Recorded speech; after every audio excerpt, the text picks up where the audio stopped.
Welcome back, it's Shane GTC. I'm here today to give you my 10,000 mile review.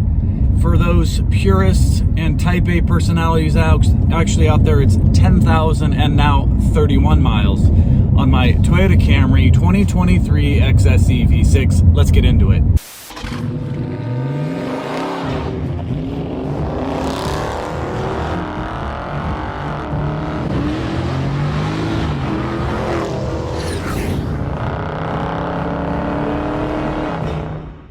So I've had this car for just over 1 year, so put on less than average miles. Like I said, 10,031 miles. And I am on my way to get my first oil change, which is probably somewhat of a hot topic in terms of frequency of oil changes. I just wanted to know what your idea of hot is. For those new to the Toyota cars or even the Honda cars, read your manual, because when it says you get your first service, you think you're going for oil and a filter and blah, blah, blah. No, what they do is they look at everything, inspect everything, and rotate your tires. So I drove an hour and a half to have my tires rotated. My whole life has been a complete waste of time. And there's so much more to go. So 10,000 miles is the first oil change, and I think I get another free one after that. So it's not a bad trip, considering that it's about $110 to change your oil these days. All right, so do I still love my car? I do. I still love my car. There have been a few things that you get to know over the course of 5 and 10,000. I would encourage you to go back and listen to my 5,000 mile review. All of those things that I liked then, I still like now. Quick synopsis, summary. Love the V6. I use the word buttery. It really is. Ugh, some roadkill.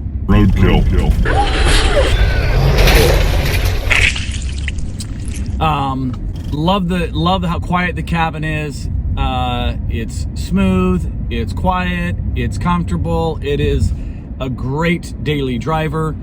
I got this one in the Windshield pearl white with the black accent, which is super nice looking. I get a lot of compliments. This one is loaded, has the heated and cooled seats, which in my 5,000 mile review, I covered that I was sort of, in the middle of the road on needing those. I definitely want those in the future. They're very, very nice. And they actually do a really good job. Sometimes you just push the cool button and, you think things are happening.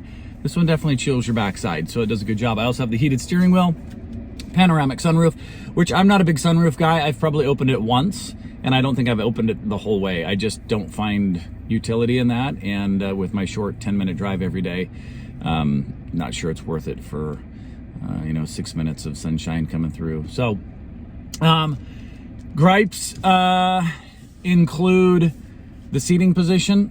You can see my hat. I can scrape. My seat is in the lowest position. I could go back further, but then I feel like I'm sort of like looking out the rear window. And so I'm almost 6'4". Okay, come on in, bud. 6'4", and I wish I could drop down a little bit, because in the Honda Accord I have like 3 inches of headroom. It's much roomier, so I don't hit my head, but I feel like I could seat or sit a little bit lower. The other thing that it affects is the heads-up display. If I put my head back, I cut off half of the heads-up display. I just see the bottom half. I have to lean my head forward, which is more of a natural seating position, or position for my head. But I wish they had more adjustability of the heads-up display. That would have been nice. Seating in the rear is fine. I've had 5 people in here, comfortable, quiet. I think the space, the knee room, everything else is just fine. The technology, 2 things. One is update your screen. Like it's fuzzy. It is not high def. My wife's Mazda CX-9, high def, crystal clear. This one is fuzzy, old, obviously not up to par with what we're seeing in some of the newer cars. Update that. Second, the sound system, the JBL, not the greatest. I think it's mid-grade at best, average. It does not have a lot of volume. It is not particularly bright and sparkly.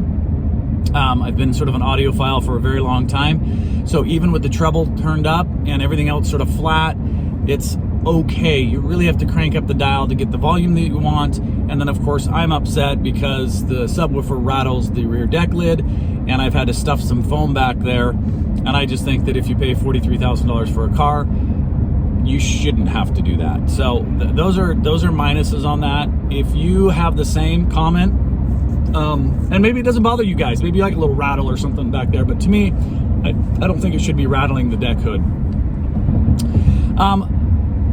I've had 2 cracks in my windshield. This is no fault of anybody, it's just bad luck. One is still, I'll give you a picture here real quick, like one is still pending repair, and that one I got hit by a boulder that was probably 1.5 inches, 2 inches, and that one's gonna require a replacement. Now, just a FYI, for those of you who are having to replace your windshield, I did get the OEM endorsement on my insurance, which means I can get the original Toyota windshield.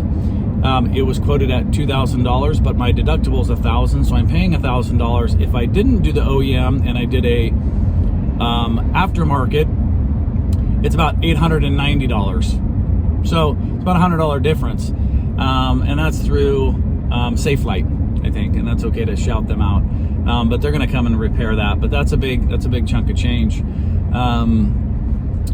I've had a couple of small little rattles within the roof, and what I noted is it seems like it's in the liner. There's a couple areas where there's probably some adhesive on the backside. I kind of imagine like a double-sided sticky tape, and it hasn't stuck to the top, and so at certain speeds it kind of around, and I can push on it and make it stop.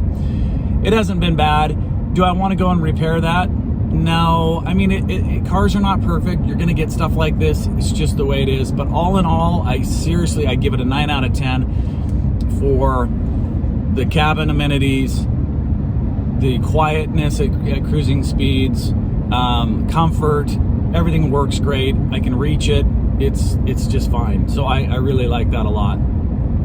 Mechanically, I've had no issues. Now, I will tell you, and this is sort of a, hashtag duh, this is not a car for the snow. And the reason I'm saying that is I tried it. I live in the snow, and I had a year where I was, in clinic working, and my wife called and said, you better get home. It's really dumping. If there's already 2 inches on the road, and I'm like, I'm good.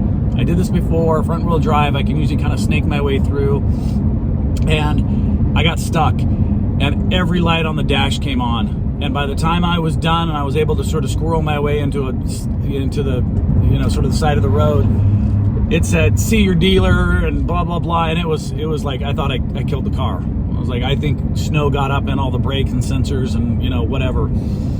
So the next day I got all the snow off, and the snow plow had basically covered it up to mid windshield on the side. And so I got it all taken care of, started right up. It took a couple of days for some of the sensors to go off. I actually considered taking it, and I think it's just because maybe some ice and snow were in there, but it's back to normal and it's been working great. But no fault of this car. It's not meant for the snow. One of the gripes I do have, and I know it's adjustable, is that stupid braking system where it thinks you're not paying attention and a car maybe in front of you exits and you're just going around it as it exits, slams on the brakes, does that whole thing, and I guess I can adjust that, but I don't like that. And honestly, it can't be good for your brakes. I mean, there's no way. It sounds terrible. It's got this really loud, like, jackhammer noise. I mean, it can't be good for your brakes. Anyways, that's happened with me creeping into my garage.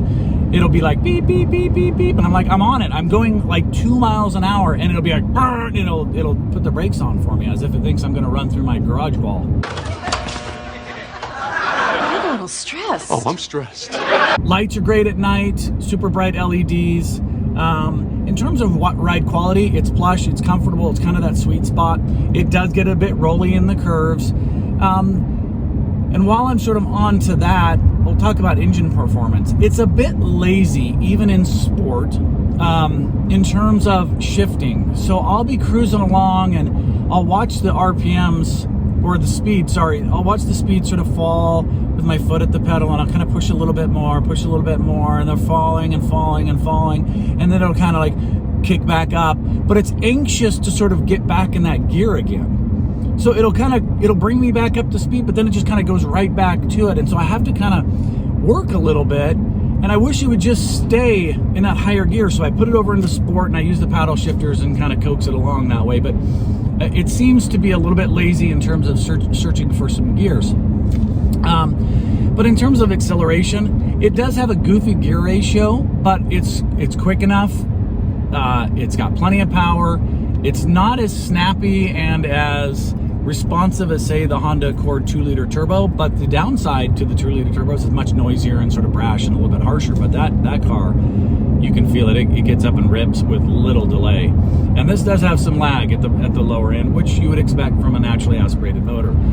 Gas mileage, let me go over and tell you. So I'm getting 25 miles per gallon. That's combined, and that's not bad, guys. 300 plus horsepower V6 and a lot of driving, you know, sort of stop and go downtown traffic. I do get a little bit of highway driving, but 25 is not bad. I usually get around 350 to 60 per tank of gas. It takes about $70. I think it's a 16.5 gallon tank. I've had no issues with the tire pressure. They are the lower profile. They can be a bit bumpy. You know, and you can hear a little bit more road noise, and you could change that if you wanted, but these are the performance tire. Other than that, guys, 10,000 miles, it's been a really great car. I've had a lot of cars, as you know, and I put this right up there with any of the others.